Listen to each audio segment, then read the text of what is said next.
Has anybody ever heard of or seen this show called Storm Watchers? Raise your hand if you've ever seen this or know about it, so I know how much of it I have to explain. All right, so Storm Watchers was this show where a cameraman would follow other people that would chase storms. Okay, so it was like crews that would have like these vans, and they would have like this equipment, and they would figure out like where's the tornado gonna drop, where's the storm gonna drop, where's the hurricane going, where's all this stuff happening, and they would go to the location where the storm was happening, while basically everybody else in the area was leaving that location because it was a storm, right? Usually when a tornado hits ground, you don't want to go shake its hand. Do you guys know that? It's actually not a good idea to shake the hand of a tornado. It may rip your hand off. So let's not necessarily do that. So these people, they would do it. Now they would be, now watch me when I say this, ready? They would be safe, okay? I don't think super safe, but they would be safe because if you're as close as they were to some of these tornadoes and these storms, it would throw, sheds and pieces of houses and animals, and so if one of those hits you, it would be pretty dangerous, right? But they weren't necessarily in the eye of the storm.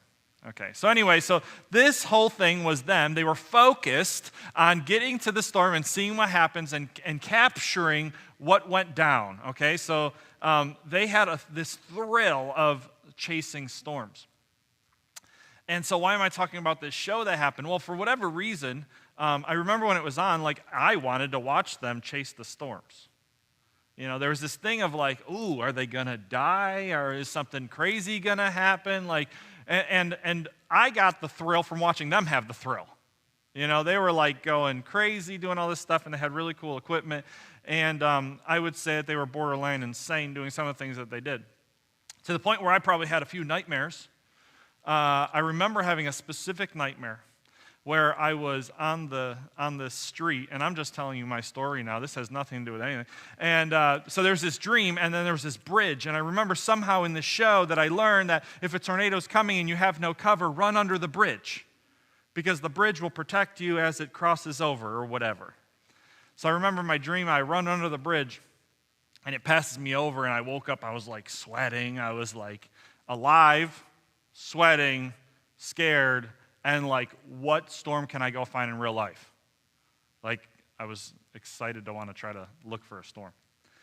So anyway, I talk about this just to say it was clear to me that these storms were happening in reality, and they wanted to go find them, chase them, and focus on them, right?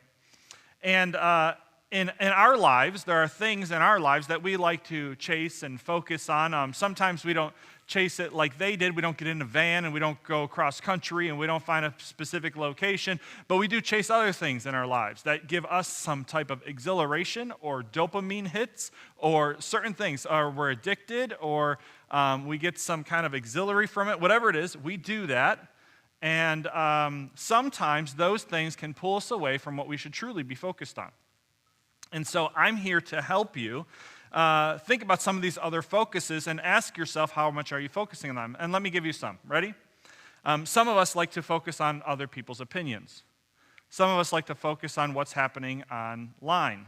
Some of us like to focus on what's happening on social media, like whatever friends and our family's doing. And sometimes we get so focused on that particular thing that we're living more of their life than we are our own. Right? Sometimes we like to focus on different hobbies. There's nothing wrong with hobbies, but sometimes we like to focus on that. Sometimes we like to focus on sports, right? And we kind of narrow in and focus on sports a lot. Sometimes we like to focus on a specific individual. Sometimes they take up a lot of our brain space. This could be your spouse, this could be a friend, this could be an enemy, this could be a coworker, this could be your boss. And so you focus a lot on that. And why does this matter?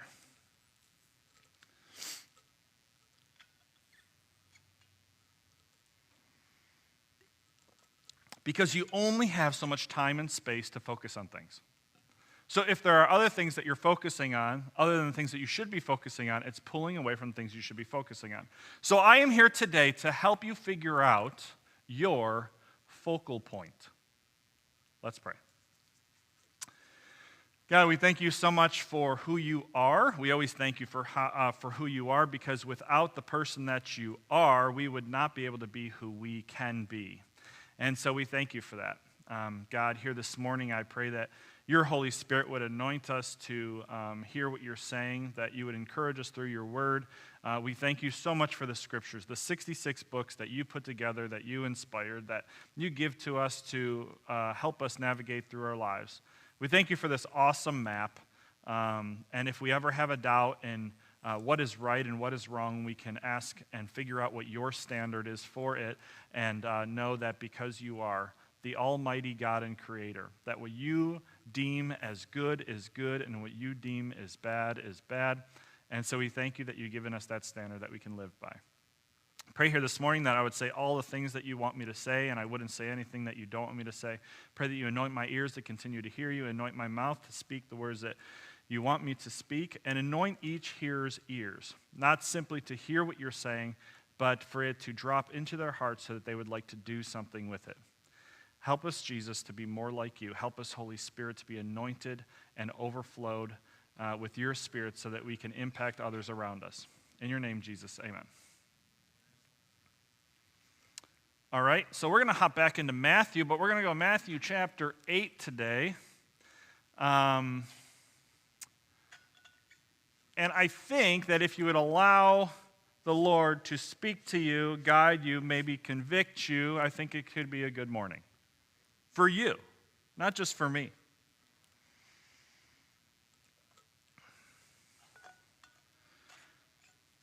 You do know most of the messages that I do share, whether I'm going through a series or not, have truly in some way convicted me. And so I tried to share with you some of the stuff that has helped me. God continues to tell me why I'm wrong and how I can do better and how his ways are better than mine. And so I just want to share some of that, okay? And that's what I try to share, All right. So what verse do you guys want to start in this morning? I don't like that one. Let's go to verse 23. I knew it wasn't going to be the right one. I knew it wasn't. All right. Okay, so remember, we're in Matthew chapter 8, and this is one scenario. We're gonna hop a little farther forward. I'm going to share some other stuff soon, but we're going to start here, chapter 8, verse 23. Are you guys ready? Are you there? If you don't have a Bible, there's a Bible usually under a seat somewhere too, just so you know. Ready? And when he got into the boat, his disciples followed him. Who is he? Jesus. So Jesus gets into a boat, and his disciples followed him. Did you know that disciples follow somebody?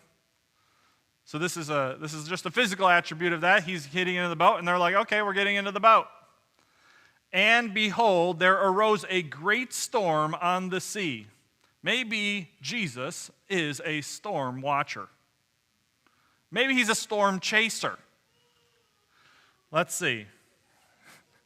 Is that mine? Okay. She agrees. Okay, so, and behold, there arose a great storm on the sea, so that the boat was being swamped by the waves. But he was asleep. Okay, so who is he again? He is Jesus. Jesus is sleeping. Maybe his clothes are getting a little wet or damp. Who knows? But we know that the boat is flooding with some waves, so it's getting wet inside the boat. Do you guys know that if a boat has too much water in it, it sinks? Okay. So we understand that. Okay, so that's like physics. It's how it works, okay? So when buoyancy and all this stuff, you put too much water in, it actually sinks.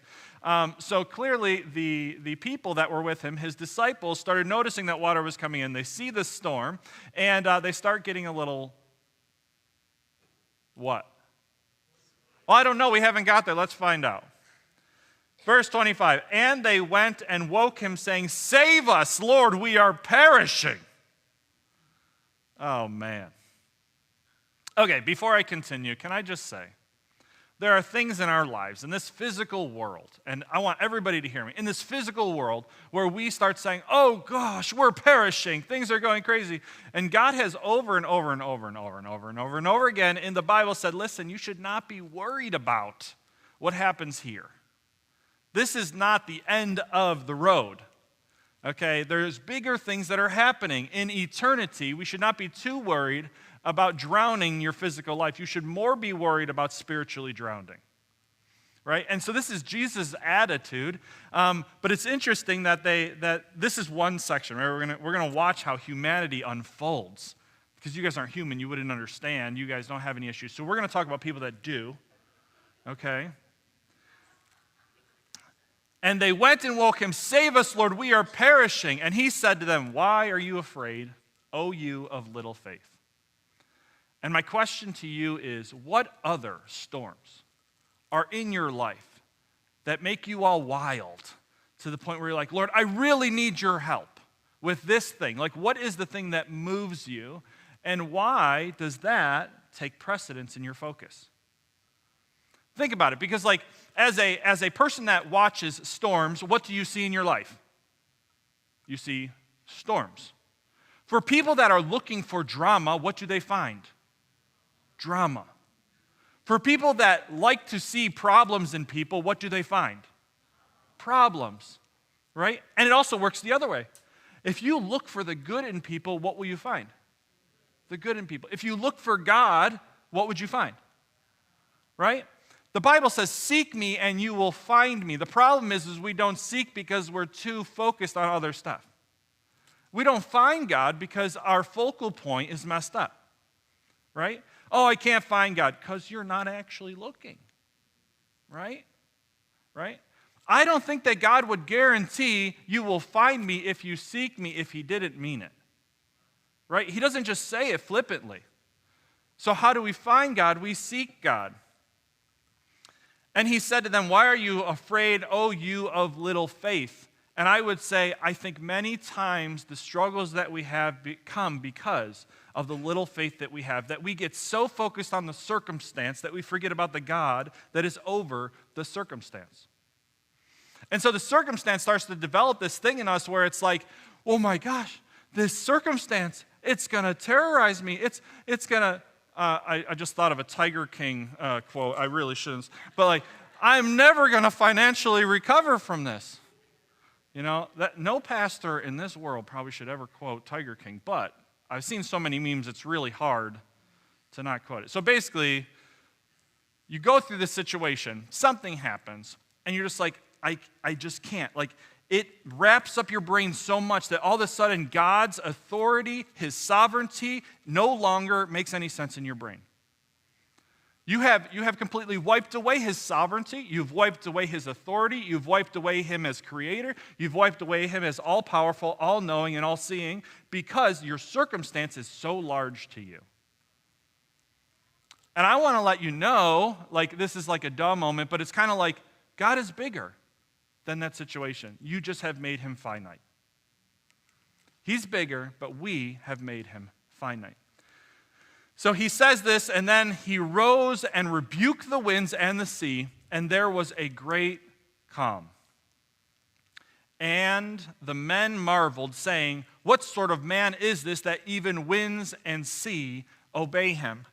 See, there's a couple things that you have to know. Okay, so we still believe this, but in ancient Israel as well, and this area, they believed that only God or creator or something above could handle the elements and the tragedies of the earth, like earthquakes, tornadoes, hurricanes, storms, waves. Like only God could actually stop it, right? It was only of an all-powerful being that could actually stop it, because other than that, humans that have no authority over it, they don't have any technology that has authority over it, they can't stop it by their will. It is only by the act of God that something like that could happen. So then he stops the waves, he stops this, he calms the storm, and they're like, okay. It was Jesus proving that he was God, that he could calm the waves, that he could stop the storm. And has he not done that in our lives before too? So that's why these men marveled. These men that have been following him, by the way, they marveled because there is this belief that only God can do that. And here he is, this great teacher and prophet, and he's kind of saying, I'm a little bit more than a teacher and a prophet. Okay, so after this situation, they completely understand. They said that they say, since the winds and the sea obey him, they must have said, I'll obey and understand and believe everything too. I will have no more doubts because you just did this. That was ridiculous. You are God in the flesh. So in this case, we'll just give over. Well, let's turn to Matthew 14. Let's quickly go to Matthew chapter 14 and see if that's how it actually played out. I think the best way to do this is let's give a similar situation.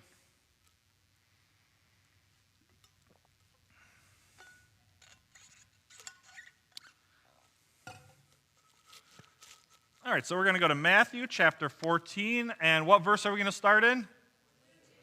Yeah, all right, verse 22.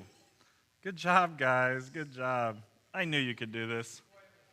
Spoiler alert. All right, verse 22, here we go. Immediately, he made the disciples get into the boat and go before him to the other side. You don't really have to know what happened before. Let's just continue focusing. But know that something was going on, and immediately he made them get into the boat and go before him, and to go before him to the other side. The other side of what? They were going across the Sea of Galilee, okay? So they're going across the Sea of Galilee. They're back on water. The way that you get across water is on a boat. They've been on a boat before, right? Except the last time they were on the boat, they were with Jesus. And this time, they are not with Jesus, okay? Doing the math here? Doing the math? While he dismissed the crowds. What crowds were these? He just fed a ton of people. Okay, that's what happened. So he feeds a ton of people. Immediately after that, he says, let's get in the boat and we got to go.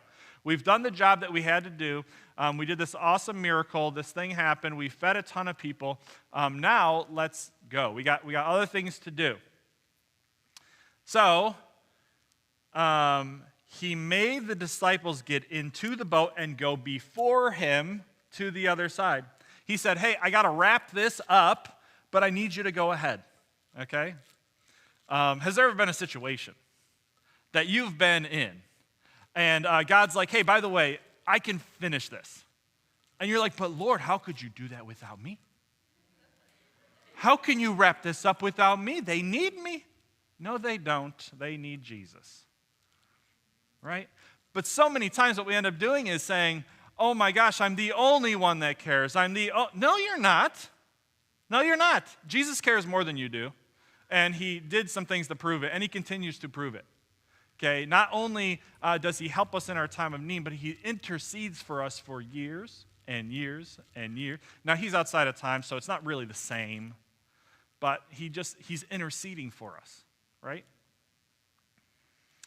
And so sometimes we think that we need to wrap it up, and Jesus doesn't. So sometimes we would be like, Jesus, you get in the boat, and I'll see you on the other side of Galilee. Okay, Jesus, so you go over there. I'll be there in a minute. She needs me. No, she needs Jesus, okay? Just so you know, you're not the Savior of the world. Jesus is, okay? Okay. You guys knew that. Sometimes you don't act like it, right? Because we really care a lot. But remember that God is still on the throne, right? That doesn't mean you get to be callous and not care about anybody. Okay, that's not what I mean. All right. And after he dismissed the crowds, he went up on the mountain by himself to pray. Interesting. He's not in a rush. He's not like they already left. I got to get there real quick. They're not going to be able to handle life without me. If I don't get there, they're going to perish. He's like, you know what? I'm going to go spend some time on the mountain. I'm going to go talk to my Father because that's really important. So I'm going to go do that. And as God cares about me, he'll care about them too, right? I'm speaking from like our point of view now, right? We need to make sure that our focal point is still the Father in heaven, right? Not just the people that we care about. We do care about them, but do we want to care about them in our own strength or through His? And this is really difficult because if we care about people in our own strength, much of the time we will get burned out. Because truly what they need is more than what you have, right? So he dismisses the crowds. He goes to this mountain, which is probably just a hillside next door. He goes there by himself to pray. When evening came, he was there alone. It's interesting that Matthew doubles down to let us know this picture because he says he went to the mountain by himself to pray. And then it says when evening came, he was there alone. It's like, okay, Matthew, why are you letting us know that he's alone? Because maybe he wants us to know that he was there alone for all this time because he was just spending time with God. Father God on a mountain, no distractions for quite some time. And then all of a sudden it switches. It says, but the boat by this time was a long way off, or a long way from the land, beaten by the waves, so the wind was against them. And in the fourth watch of the night, he came to them walking on the sea. So this is Jesus who was alone on the mountain and decides like, hey, there ain't another boat around. I think I'll just walk. So he just walks across the sea. No big deal, right? They were terrified and said, it is a ghost. Close. Pretty close. Pretty close. One of the Trinity next to the Holy Ghost, you know what I mean? Pretty close. And they cried out in fear, but immediately Jesus spoke to them, saying, now, first of all, have you ever walked through something that was scary or fearful or something, and all of a sudden you just stop, you turn your focus, and you hear God's voice? If you haven't experienced this, I really encourage you, when you're going through a hard time, say, God, what are you saying? And there have been times where I've been in a situation, I've turned my focus and I said, God, what are you saying? And immediately I heard something. It's just like, this is what's happening. This is what's going on. This is what I need you to do. Just relax. Just shut up. Right? There's so many things that the Lord has just spoken to me because I turned my focal point to Him, and He's like, oh, now you realize I'm here. By the way, I've been in the room the whole time, but you keep turning away from me. You're looking at everything else. It's like, hey, I'm over here in this corner. Yes, Lord. I hear you. But immediately Jesus spoke to them, saying, take heart, it is I, do not be afraid. Now this it is I is translated from the Greek phrase ego eimi. Okay? Ego eimi is how Jesus identifies himself while he is on the water. What is so significant with this phrasing and this meaning? It seems that Jesus is not just there or announcing that he's arrived, but he is comforting them and informing them with this phrase, which is I am. And this is the same wording that God told Moses in Exodus 3:14. Remember when he says, I am that I am, let them know that you have been sent by I am?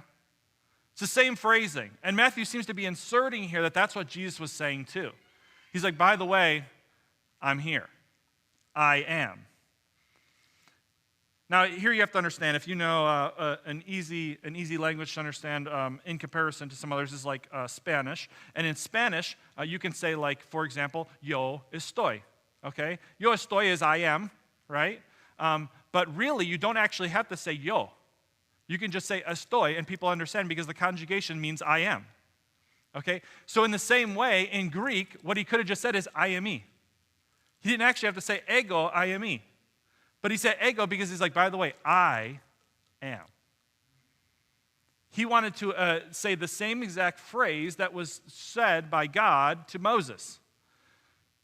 That's interesting because he didn't have to say that. Actually, normal was just to say, I am me.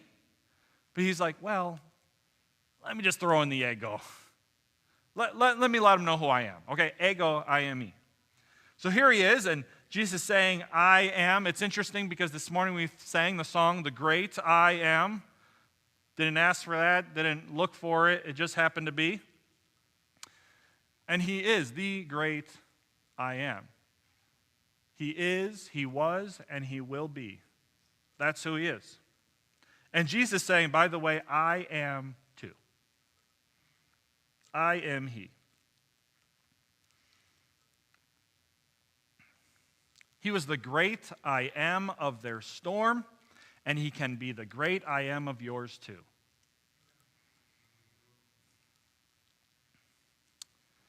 But what happens sometimes when God shows up in our storm and he says, I am? Sometimes that works, and sometimes it's not quite enough for us. Let's see what happens in reality here with one of our disciples, right? And Peter answered him, Lord, if it is you, command me to come to you on the water. Now, we have to ask ourselves, is Peter testing this? Or does he know Jesus enough to say, if it really is you, tell me to come and I'll just trust it and I will do it, right? We don't really know his exact, what's happening, what's his actual motivation in this very moment. But he said, meaning Jesus said, come. So Peter got out of the boat and walked on the water and came to Jesus. And everybody lived happily ever after. Is that what happened?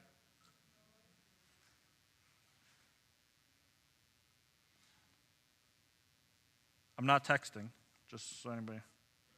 For all the people think that I'm just like taking a break, I'm not losing my focus. Okay. Verse 30. Ready? Oh. I thought I didn't have it. I do have it. I broke it up because I wanted to say something. That's what was happening. I'm losing my focus. My gosh. Okay. All right, so listen. So verse 29, he said, come. So Peter got out of the boat and walked on the water and came to Jesus. So what we end up doing at times is we hear God and we start walking out in faith. We start initiating this idea of faith. Okay, God, I am focused on you. I don't see the storm anymore. I'm looking at you. I see you face to face. I'm in your word. I'm talking to you. I hear your voice. I'm focused. Right? That's what we do sometimes. And then we stand on the water, and the water isn't just like this. It isn't just like this. It's more like, right? Right? Some of you guys are worse than that, right? But anyway, so we're walking on the water, and all of a sudden it's like, oh, but I can't focus on Jesus because I need to focus on my own steps.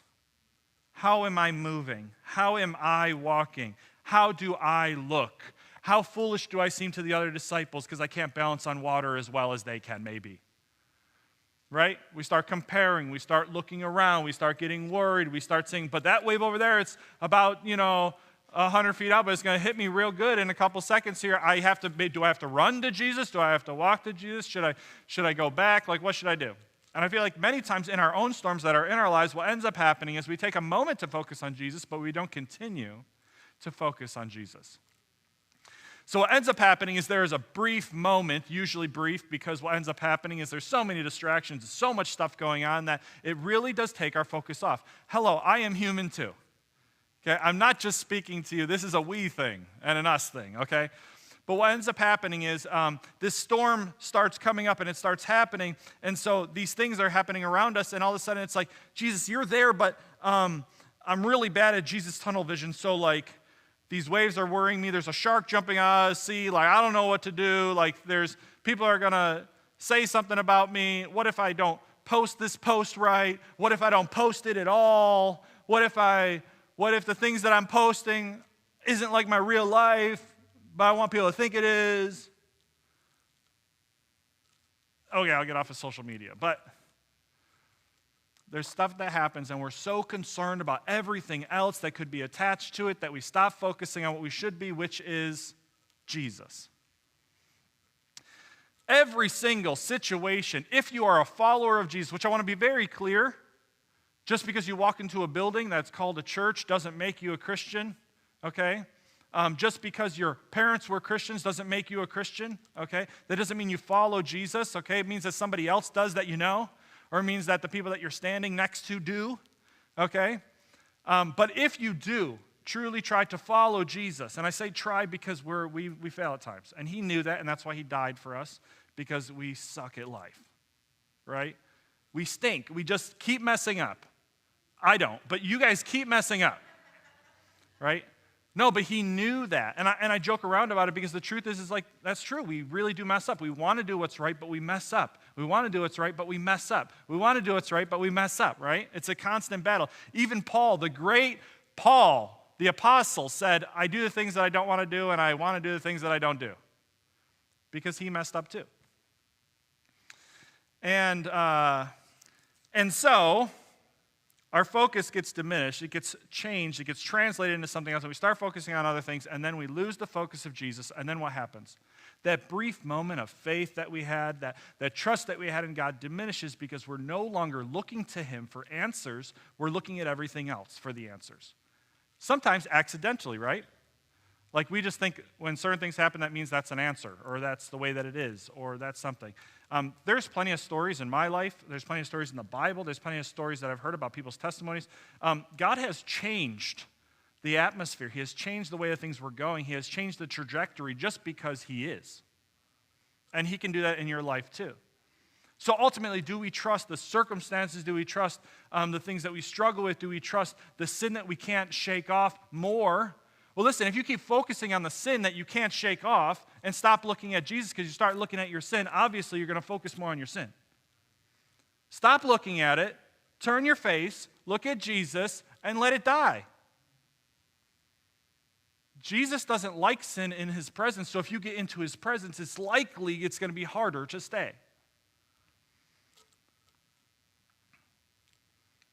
So Peter got out of the boat, and he walked on the water and came to Jesus. Now, we've all had these moments, I think. Most of us have. If you haven't, then get out of the boat and start walking on water a little bit, right? But most of us have had this feeling where we're saying, all right, Jesus, we're going to try. We hear you. We know it's your voice. I'm going to do this. Going to get out, going to start walking on water. And by the way, this wasn't on purpose. This just happened to be here. I got to do a message on water, just so you know. But what happens next? Now, here's the point that I want to make that I'm going to help wrap us up here today with this. Ready? Let's continue at verse 30.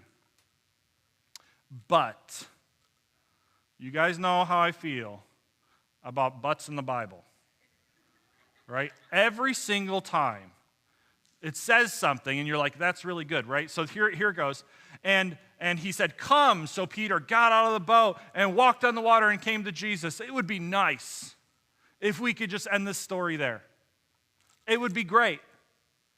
But we have a but. Because we'd be like, wow, Peter understood. He knew that he was the I am. He got on the water. He focused on him. He was able to walk on water, do miraculous stuff. He was able to do all this because Jesus.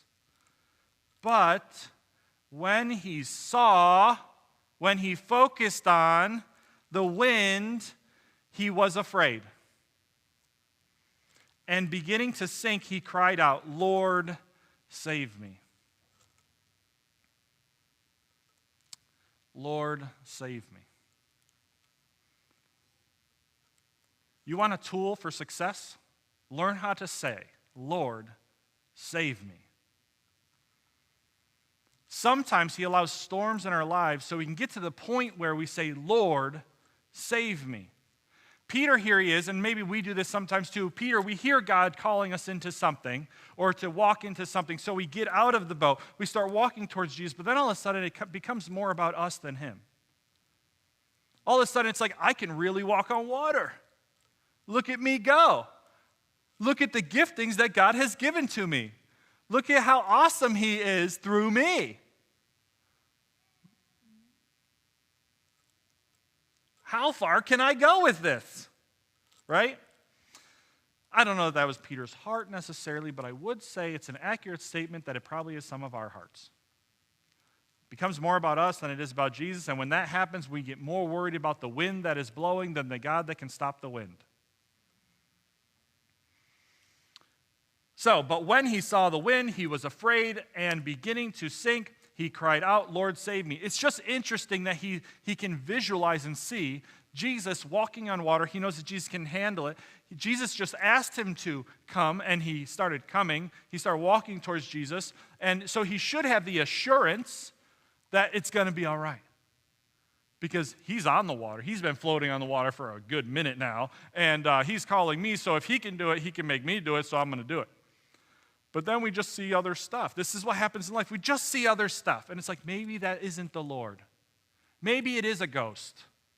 Maybe that isn't Jesus. Maybe he wasn't calling me to do this. Maybe. So when you get into maybe territory, there's nothing wrong with having some doubts, don't get me wrong. But it's best if you have doubts and you continue to look to Jesus. I have doubts, okay? I have doubts at times, right? There's plenty of things that I do, and I'm like, was it worth it? Did I do the right thing? Should I have done that? Like, I have all sorts of things. And if I just let myself wallow in myself, that will be very unhealthy. But what I do is I turn to the Lord and I say, hey, if I did something that I shouldn't have done, please teach me. I say, I'm trying to do it for you. If I'm doing it wrong, please re-navigate me, re-aim me, redirect me. Help me, God. I want to do it your way, not my way. Your ways are higher than mine. I understand that. I surrender to you. And we need to constantly be doing that. When we get to the place where we say, I've got this, we're in dangerous territory. I got this. I'm good enough. I have it all together. I am so gifted and so talented, and look at me now. The Bible does say the pride comes before the fall. So once you think that you've got it all together, be ready to trip. Okay? You're going to go on a trip, and I'll see you next fall. Okay? So let's get to the place where we say, Lord, save me. It continues. Then it says, now, for anybody that's willing to say they're not getting it right and they want to say, Lord, save me, listen to what happens next. Jesus immediately reached out his hand and took hold of him, saying to him, O you of little faith, why did you doubt? Two things are happening. When you call out to Jesus, these two things happen. You ready?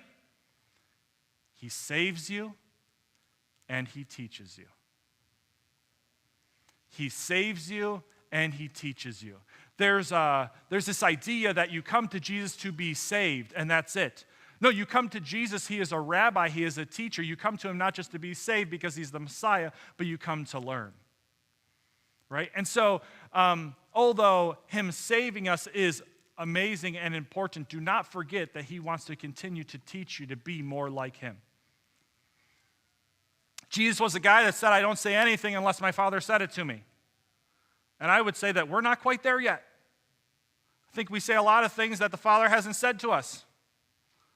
And maybe that's just because Jesus was able to take time, go to the mountain, pray, and seek, and have focus on what was actually important.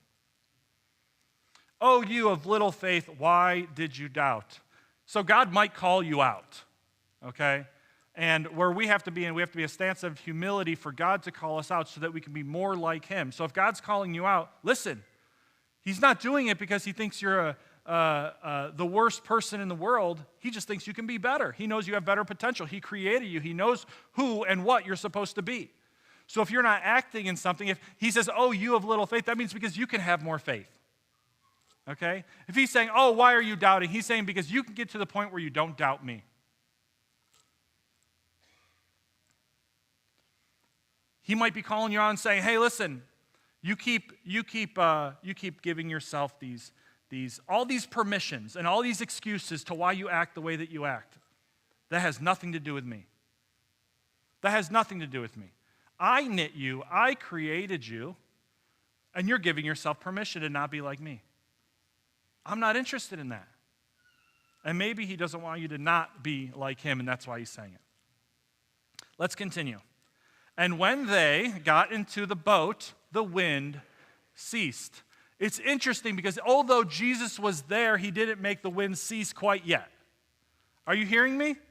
Jesus might walk into your situation and it might still be a little windy. Just because Jesus arrived on the scene doesn't mean it's going to change just like that, right? he might want you to learn how to hold his hand all the way back to the boat first before he just says, okay, here's the wind, you're good to go. Sometimes God does stuff in our life and he stretches things out or he allows things to happen because ultimately what he wants to do is for you to learn how to walk with him to the next destination. And sometimes you need it, as a human, you need to do it in a storm. Because as soon as the storm ceases, you're like, I can swim pretty good. I can get there. I'll be all right. But if there is 12-foot waves, if there's some other stuff going on, you might be a little worried. And you might cling on to something, right? So when they got in the boat, the wind ceased. Just realize that is the case many times. The storm continues while you're involving Jesus and you're focusing on Jesus because he wants to make sure that he will continue to be your focus. And those in the boat worshiped him, saying, truly, you are the Son of God. This is probably the reflection or the reply to when he said, I am. When he said, ego eimi. Not only did you say it, but you walk it out. Not only do you say you are God, but you act like it, right? And just so you know, if you're going to say you're a Christian, act like it, right? If we're going to be like Jesus, we should act like what we say we are, right? So if we want to be more like Jesus, we need to be true to who he is calling us to be. We need to be understanding that the storm is going to come, and sometimes the storm will continue so that God can show up in your life and make sure that you will hold his hand to the next destination. But some of us are too prideful to hold his hand. And if that is you and you're being honest with yourself, you really need to repent. You don't got this by yourself. Everything that has been given to you has been given to you by the Lord. And by the way, anything could be taken from you by his hand as well. Right? He gives and he takes away. Right? And so I'm thankful for all that I've gotten. God has blessed me mightily beyond what I honestly deserve. But he wants to bless you too. He wants to bless his children. The only thing is you have to be his child for him to bless his children. Right? And how are you adopted into his kingdom? You actually surrender to him. Right? Everybody that's born in the world is not his kid. Right? He created them, but it doesn't make them their son or daughter. Truly, you are the Son of God. And so let's unwrap this bit, and then I'm going to close with my questions. Ready? So we start like this. They are in the boat with Jesus, and what happens in this boat is a storm arises. Jesus is taking a nap because it ain't a big deal to him. They wake him up and they say, we're going to die. Can you please save us? He's like, man, what the heck? Okay, stop. I'm tired. I'm going back to bed. Right? You guys never talk to your children that way. Right? No? There have been times that Juliana comes in at 3 a.m., and I'm like, it's time to go back to bed. But I want to go downstairs and play. No, go to bed. This doesn't work. But here God is, he solves the situation. And so they saw that the storm ceased because of Jesus' snap of a finger, if you will. Figure of speech, but you understand. Then we move into another storm, but Jesus isn't around anymore, so they're like, oh my gosh, we're in trouble. This is bad, not good. And then Jesus shows up in the storm. He's like, it's me again. Yahweh, the God that you've been hanging out with, that has done miracles time and time again, that have been there for you. I'm here. But God never does that to you. Like you just have one situation, you understand that he's God, and you never doubt again. I understand. You guys are different. We're just talking about the people in the Bible. So then we go through this situation where this happens. Did you know that in Matthew chapter 16, I'm not going to get there, but Matthew chapter 16, they have a similar situation again, where once again Jesus looks at them and says, ye of little faith. Man, you guys still don't get it. And I'm just saying, we need to have the audacity and the understanding that we are doing the same thing, right? And that's what I'm saying. So what is your focal point? What will you be focusing on? Are you going to continue to focus on all your surrounding situation, circumstances, people's opinions, what's on social media, what's online, what people are 5-starring, 3-starring, 2-starring? I mean, look at the life that we're in right now. You can sneeze and hear somebody's opinion. Right? It's just everywhere. Everybody, in any type of information you want, it's like, oh, I have a bump on my elbow. They're like, oh, you have this thing. Okay, well, now you can self-diagnose yourself with everything. Then we get worried. Then we're like, oh my gosh, look at what I got. Right? Way too much information. Right? And we here are like, well, I'm smart enough to read meded.com, so these doctors are stupid. This is what I have. Sometimes we're right. Okay, sometimes we're right. Sometimes we're right. But anyway, my point is like, stop trusting yourself and start trusting God. Here's your 3 questions that I'll close with, because if not, I'll be preaching till 1. I'm getting lit up here, so. Okay. Before I get to my 3 questions. So then they end this way, and this is what I'm asking you to end with, okay? I forgot this part because this is important to me. It's interesting that they had this moment of a couple times they wrestled through the storm, right? And I'm assuming, just assuming, that you have wrestled through storms yourself too, okay? Just an assumption. I don't know any of you. I'm a guest speaker, but so I don't really know stuff. You got, okay, all right. So, but here's what happens. Then he calls them out, right? So here Peter is. He calls Peter out. He says, you of little faith, why did you doubt? Then they walk together during the storm to the boat, okay? This is where a lot of you need to learn how to be. Walk with Jesus through the storm so you can get where you need to be, okay? If you have seen the storm and you don't want to get out of the boat and you want to hide in a safe place and you don't want to even interact with Jesus too much because you're scared of what might happen, I'm telling you, take his hand, walk through this storm, get to the destination. Okay? Stop cowering and hiding away and trusting your circumstances more than you trust God. And stop worrying about this physical world more than you worry about the eternal world. Okay? Your eyes are lying to you. There's more to life than this. Okay? Okay. So then it ends like this, and then they get into the boat, the wind stopped, and those in the boat worshiped him, saying, truly, you are the Son of God.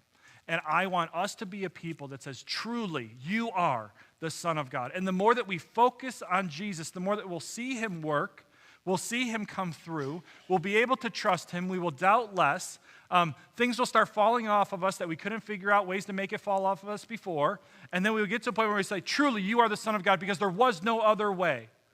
I've tried everything. I've tried every program. I went to every YouTube channel. I tried every medicine. I tried everything. And none of it worked. I came to you. Truly, you are the Son of God.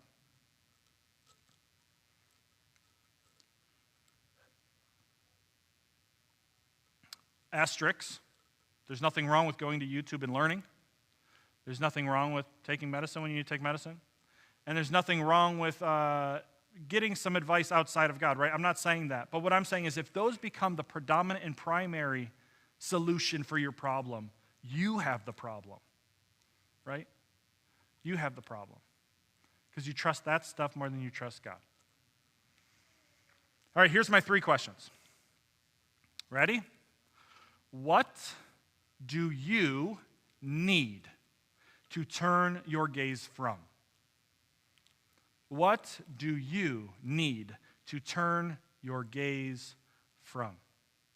Some examples could be Facebook, Instagram, social media, could be pornography, it could be the way that you look, it could be certain celebrities because you're starting to act like them, it could be things that mean more to you than what they should be, so it becomes an idol in your life. It could be any one of these things, you know. What are you focusing on so much that it's taking your gaze away from Jesus? Second question. Ready?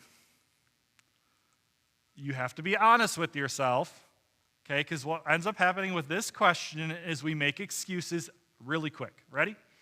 How can you make sure? How can you make sure God is your primary focus? How can you make sure God is your primary focus? And I said what I said before, because what ends up happening is we hear this question, or we hear something like this, and we hear God's prompting in our life to say, hey, shouldn't I be more important? And you say, but God, I have this thing. But God, my schedule is too full. But God, I have these 4 children. But God, I have a job. But God, I have to work on my house. But God, best response is, but God, I might have some issues. So what are those issues? What can you do? How can you make God the primary focus of your life? Ready? And we're just slaughtering pride. Ready? Here's the third way to slaughter pride through this message. Are we ready? Who will you ask to keep you accountable? Who will you ask to keep you accountable? See, it's one thing to say in your heart, Lord, I'm not good at this. It's another thing to voice it out loud. You guys know I love James 5:16.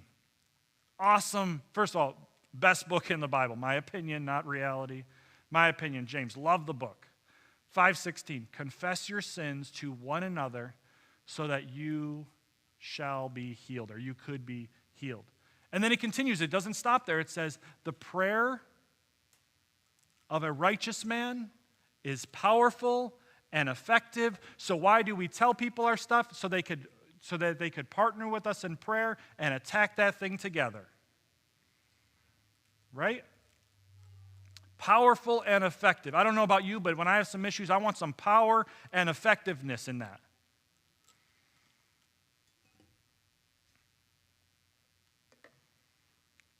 So who will you ask to keep you accountable? Let's pray.